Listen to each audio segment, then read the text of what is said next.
BSF raita sir আমাদের মাঝে উপস্থিত আছেন। বাংলাদেশ আনসার ও গ্রাম প্রতিরক্ষা বাহিনী বিভিন্ন স্যাররা আমাদের সামনে উপস্থিত আছেন এবং আমার মাঝে উপস্থিত আছেন আমার বেসমেট এবং আমার সহকর্মী। সবাইকে আমার আন্তরিক অভিনন্দন, শুভেচ্ছা এবং আমার সালাম। আসসালামু আলাইকুম ওয়া রাহমাতুল্লাহি ওয়া বারাকাতুহু। আজকে বাংলাদেশ আনসার কর্তৃক আয়োজিত সিকিউ ওয়েডিং দ্বিতীয় ধাপের বিজিবি সদস্যদের জন্য যে আয়োজন করা হয়েছে এর গুরুত্ব অপরিসীম। এই প্রশিক্ষণের মাধ্যমে আমরা একটি সুন্দর এবং কারিগরি দক্ষতা অর্জন করি, আত্মনির্ভরশীল কর্মদক্ষতা, দায়িত্ববোধ বৃদ্ধি করার সুযোগ পেয়েছি। এই প্রশিক্ষণের সাথে জড়িত সংশ্লিষ্ট সকলকে আমি আবারও কৃতজ্ঞতা জানাচ্ছি। এই দক্ষতা কাজে লাগিয়ে দেশের উন্নয়নের ভূমিকা রাখবো এবং বাহিনীর সুনাম আরও বৃদ্ধি করবো এই আশায় ব্যক্ত করছি। আসলে আমরা এখানে দীর্ঘ ৮০ দিন অতিবাহিত করেছি। আমরা ১৫টি জেলা থেকে ৩৭টি পরিবার থেকে আমরা ৩৭ জন তরুণ যুবক এসে এখানে একটি আত্মনির্ভরশীল এবং কর্মদক্ষতা অর্জন করতে পেরেছি। এজন্য আমি বাংলাদেশ আনসার ও গ্রাম প্রতিরক্ষা বাহিনীর প্রতি কৃতজ্ঞতা জ্ঞাপন করছি।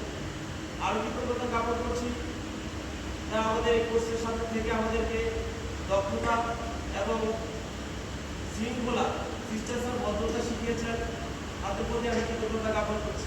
আসলে আমরা একটি পরিবারে একটি সন্তানকে বাবা মা অন্তর্ভুক্ত নিতে কষ্ট হয়। আমরা এখানে এসে এই ১৫টি জেলা থেকে ৩৭টি পরিবারে ৩৭টি সন্তান উচ্চ বয়সী সবাইকে কমান্ডের মধ্যে রেখে নিয়ম শৃঙ্খলার মধ্যে যেভাবে দায়িত্ব পালন করে গেছেন, আমাদের প্রতি কৃতজ্ঞতা ছাড়া আমাদের কিছু করার নেই, আমাদের কিছু নেই। সর্বশেষ আমি একটি কথা বলবো, স্যারদের এই দীর্ঘদিন পথচলার ক্ষেত্রে আমাদেরকে যে নির্দেশনা দিয়েছেন, দক্ষতা শিখিয়েছেন, শিষ্টাচার, ভদ্রতা শিখিয়েছেন, সেটা আমাদের দৈনন্দিন জীবনে, ভবিষ্যৎ জীবনে কাজে লাগিয়ে আমরা আমাদের জীবন অতিবাহিত করব। আজকে আসলে বিদায় বলতে কিছুই নেই, স্থান পরিবর্তন করা। ওয়েডিং সিক্সটি দ্বিতীয় ধাপে আজকে সমাপনী অনুষ্ঠানের দুটি কথা বলে আমি আমার বক্তব্য শেষ করবো, কেননা এখানে সিনিয়র স্যাররা আছেন। ওনাদের দিক নির্দেশনামূলক কথা আমরা শুনবো এবং আমাদের ভবিষ্যৎ জীবনে আমরা এই দিক নির্দেশনাগুলো কাজে লাগিয়ে আমরা আমাদের জীবন পথ সম্ভব। সর্বশেষ যে বিষয়গুলো হচ্ছে, আমরা ধাপ অতিক্রম করছি, আমাদের আগে একটা ধাপ গেছে এবং আমরা দ্বিতীয় ধাপ হয়তো ধাপ আসবে প্রশিক্ষণ নেওয়ার জন্য, কর্মদক্ষতা অর্জন করার জন্য। এই দক্ষতার মাঝে আমরা বাংলাদেশ গ্রাম প্রতিরক্ষা বাহিনীর সুনাম অর্জন করবো এবং সুনাম প্রকাশ করবো সারা বাংলাদেশে। যেতে রাখি দিতে হয়, যেতে দিতে হয়, বিদায় করানি অত্যন্ত বেদনাদায়ক এবং কষ্টের। হাঁটি হাঁটি পা করে দেখতে দেখতে এবং হাসি ঠাট্টা আনন্দ খুশি মেরো ওয়েডিংয়ের কাছে পাশে চলে গেল বিবাহ। আমরা ১৫টি জেলা থেকে ৩৭টি পরিবার থেকে ৫০ জন প্রশিক্ষণার্থী উপস্থিত হয়েছি এবং একটি পরিবার আবদ্ধ হয়েছি। একত্রিত ছিলাম যেহেতু আশা করি আনন্দ, ভালোবাসা, আন্তরিকতা কোনো কিছুই কমতি ছিল না। যখন শুনলাম আমাদের এখন চলে যেতে হবে, হঠাৎ হৃদয়টা ভেঙে গেল। তবুও হৃদয়ের পর আক্রান্ত মন নিয়ে কিছু কথা বলতেই হয়।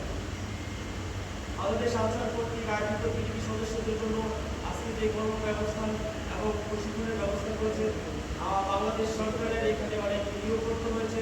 আমি স্যার কাছে বিনীত অনুরোধ করবো, স্যার আমাদেরকে কর্মদক্ষতা সচল রাখার জন্য আপনারা হচ্ছে সচেষ্টভাবে অনেক পরিশ্রম করেছেন আমাদের জন্য, যাতে আমরা সামনে জীবনগুলোকে আমরা কর্মদক্ষতাকে কাজে লাগিয়ে আমরা দেশের উন্নয়ন এবং বাংলাদেশ আনসার প্রতিরক্ষা বাহিনীর উন্নয়ন এবং সুনাম বৃদ্ধি করতে পারি, পরিবারে হাল ধরতে পারি, সেই ব্যবস্থা আপনারা রাখবেন এই আশা আমি আমার ছাত্র ভাইদের এবং দেশের পক্ষ থেকে আপনাদের কাছে আর্জি জানাচ্ছি।